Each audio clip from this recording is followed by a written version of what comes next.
Buon pomeriggio, siamo qua con Damiano Della Picca, che è presidente della Car Service di Basigliano. Inizio chiedendo di descriverci brevemente di cosa si occupa la tua organizzazione. Facciamo principalmente assistenza, vendita e noleggio di carrelli elevatori.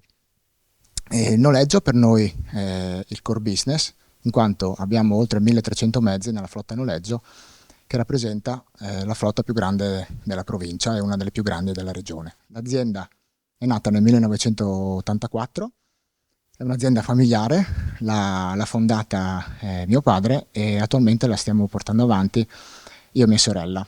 L'anno scorso abbiamo finito il primo passaggio generazionale e attualmente nel CDA appunto ci siamo solo io e mia sorella e abbiamo mandato nostro padre felicemente in pensione. In realtà lui non si ferma mai e attualmente sta gestendo un'azienda in Croazia che si chiama Car Service DO, che diciamo è l'acquisizione di una piccola azienda di manutenzione croata che è stata trasformata in una piccola car service. Noi abbiamo sempre puntato sulla qualità, ci chiamiamo infatti la qualità elevata e cerchiamo in tutto quello che sono i nostri business di fornire un altissimo livello di consulenza e di servizio.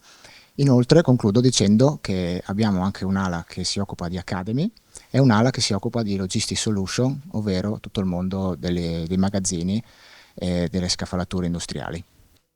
L'evento di oggi si chiama Capitolo Umano e parla appunto del rapporto tra innovazione sostenibile e digitale, con una chiave per lo più centrata sulla persona, sull'essere umano. Quindi io ti chiedo, nella tua esperienza, alla luce di ciò che fate nella vostra azienda, qual è la chiave per un'evoluzione, per un'innovazione che sia realmente sostenibile, digitale e che possa mettere al centro l'essere umano? Allora, per noi gli esseri umani sono al centro di tutto, lo sono sempre stati dall'84 e nostro padre ci ha sempre portato questa cultura in azienda.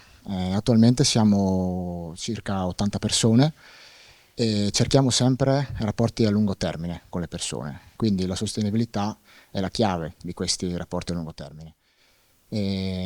Stiamo puntando tantissimo sulla parte diciamo HR e sostenibilità, che per noi sono molto legate, perché per noi, al di là della sostenibilità ambientale, che anche quella l'abbiamo sempre curata, quindi cercando energie rinnovabili e avendo tutto quello che riguarda l'ambiente tutto ovviamente in regola, e per quello che riguarda invece la parte, la sostenibilità sulle persone è davvero un lavoro quotidiano di ascolto e di stimolo che, come insegna il metodo Toyota, deve partire dalle persone stesse, quindi appunto come dicevo dall'ascolto.